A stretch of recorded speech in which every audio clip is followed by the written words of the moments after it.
কি করবা তুমি এখন? এক নাম্বার তুমি তোমার জীবনের উদ্দেশ্যটাকে ফিক্স করো। শোনো, সাফল্যের একটা সংজ্ঞা দিয়েছেন আল্লাহ কোরআনে, একটাই সংজ্ঞা, সূরা আল ইমরানের মধ্যে আছে। আজকে আমি সব ডিটেলস বলার সময় পাচ্ছি না। সূরা আল ইমরানের মধ্যে আছে, কুল্লু নাফসিন যায়িকাতুল মাউত, প্রত্যেকটা নফস মারা যাবে এবং কিয়ামতের মাঠে তাদের পুরোপুরি প্রতিদান তাদেরকে দেয়া হবে। এখানে আল্লাহ সাফল্যের সংজ্ঞা দিয়েছেন, ফামান যুহজিহা আনিন নার ওয়া উদখিলাল জান্নাহ ফাকাদ ফাজ। ওই দিন কিয়ামতের মাঠে যাকে জাহান্নাম থেকে বাঁচানো হবে আর জান্নাতে প্রবেশ করানো হবে, ফাকাদ ফাজা, এই ব্যক্তি হচ্ছে সফল। অতএব জীবনের উদ্দেশ্যটাকে ঠিক করে ফেলো, এটা প্রথম কাজ।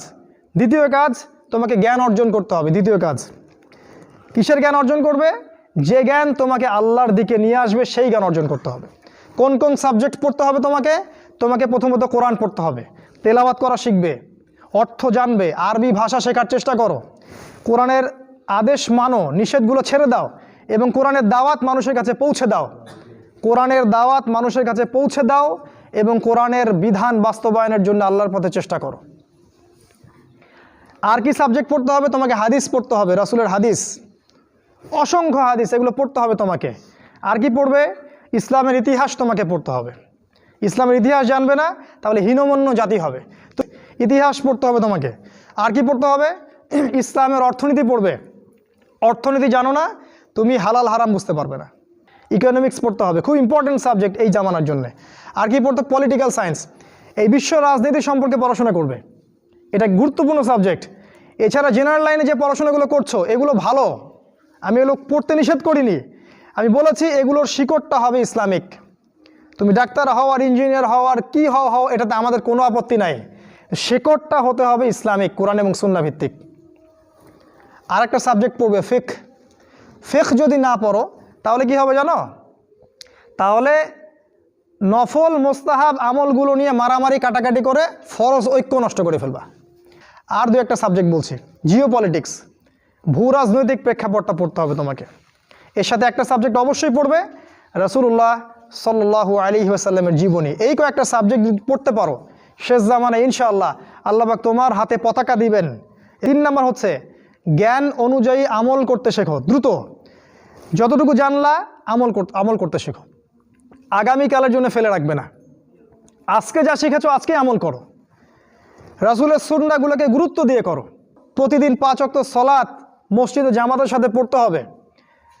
যখন তুমি রমাজান মাস পাবে সওম রাখতে হবে, জাকাতের সম্পদ আসলে জাকাত দিবে, মানুষের সাথে ভালো আচরণ করতে শিখো, উম্মাহকে ঐক্যবদ্ধ করতে শিখো, কোরআনের জ্ঞান অর্জন করো, সুন্নাহর জ্ঞান অর্জন করো এবং জানা অনুযায়ী আমল করে তুমি তোমার নিজের ভিতরে একটা পরিবর্তন নিয়ে আসো।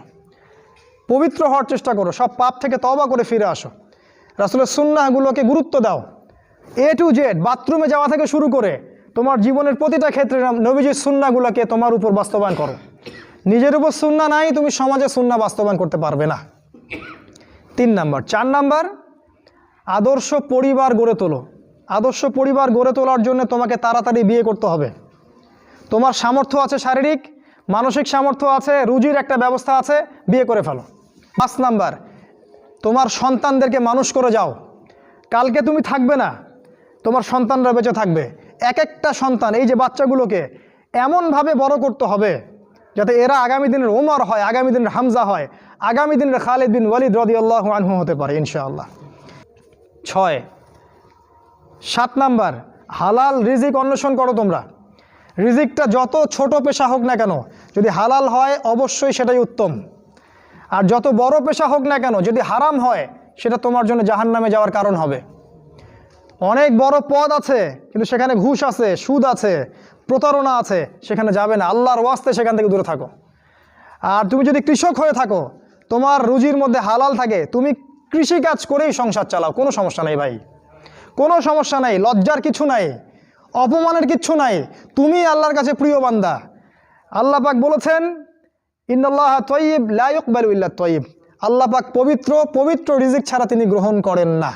সারা জীবনের ইবাদত কবুল হবে না যদি আপনার রিজিকের মধ্যে হারাম থাকে। 8 নাম্বার হচ্ছে শারীরিকভাবে শক্তিশালী থাকতে হবে।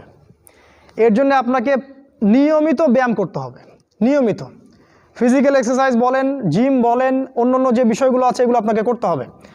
যে খাবারগুলো আপনি খাবেন প্রত্যেকটা খাবার বিশুদ্ধ কিনা অবশ্যই পরীক্ষা করে খাবেন। এমন কোনো খাবার খাবেন না যে খাবার প্রস্তুত করেছে ওরা, অর্থাৎ ওরা, বুঝতে পারছেন কারা? কারণ ওদের খাবারের মধ্যে এমন কিছু থাকে যেটা আপনাকে আস্তে আস্তে আস্তে আস্তে ধ্বংস করে দিবে। 9 নাম্বার মুসলিম আর দুটো বলে শেষ করি। 9 নাম্বার হচ্ছে মুসলিম উম্মার মাঝে এই যে বিভক্তি চলছে, আপনি বিভক্তিটাকে দূর করে একটা জায়গায় নিয়ে আসার চেষ্টা করেন। কিভাবে করবেন? নতুন একটা দল খুলতে হবে না। আপনি যদি একটা প্রতিষ্ঠান করে থাকেন, একটা ফাউন্ডেশন করে থাকেন, একটা সংগঠন করে থাকেন, যেটাই করে থাকেন, আপনি যদি এতটুকু নসিহা গ্রহণ করেন যে হ্যাঁ, এই শতদা বিভক্ত এই উম্মার প্রত্যেকেই আমার ভাই, সে যে মাযহাবি হোক আর যে তরিকাই হোক, সে আমার ভাই, সেও মুসলিম আমিও মুসলিম, তার সাথে আমার কিছু বিষয়ে হয়তো দ্বিমত আছে, কিন্তু এই না, তার মানে এই না যে সে কাফের আর আমি মুশরিক, সে কাফের আর আমি মুসলিম, এমন নয়। প্রত্যেকেই আমার ভাই। প্রত্যেকটা দলের মধ্যে যদি ভালো ভালো কিছু পান, সেই ভালোটুকু আপনি গ্রহণ করেন। আপনি দেখবেন প্রতিটা দলের মধ্যেই ভালো না কিছু আছে, আছে না? নাকি নাই, সবই খারাপ?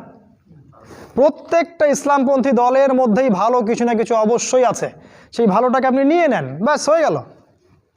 আর প্রতিটা ইসলামপন্থী দলের মধ্যে দেখবেন কিছু না কিছু বিতর্কিত বিষয় আছেই, ওগুলোকে আপনি ছেড়ে দেন, দিয়ে আপনি সবাইকে নিয়ে বসার চেষ্টা করেন। যেটাই করবেন সবাইকে নিয়ে করার চেষ্টা করেন।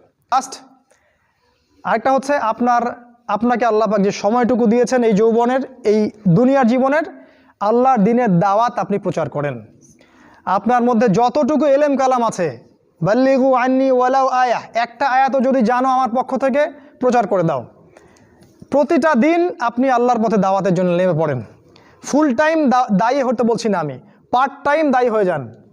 প্রতিটা দিন কিছু না কিছু সময় আল্লাহর দ্বীনের জন্য ব্যয় করেন। মসজিদে বসেন, তালিম করেন, লোকজনকে নামাজের দিকে ডাকেন, আল্লাহর পথে সময় দেন। আপনি যারা দ্বীনের পথে কাজ করছে ওদেরকে হেল্প করেন, নিজে দাওয়াতি কাজ করেন, আপনার সেক্টরে দাওয়াতি কাজ করেন, নিজের মধ্যে, নিজের বন্ধু মহলে, পরিবারে, আপনার আত্মীয় স্বজনের মধ্যে দাওয়াত দিতেই থাকেন। শোনে শুনুক, না শুনুক নাই, কথা বোঝেন নাই? শুনুক বা না শুনুক, আপনি দাওয়াতি কাজ করতেই থাকেন।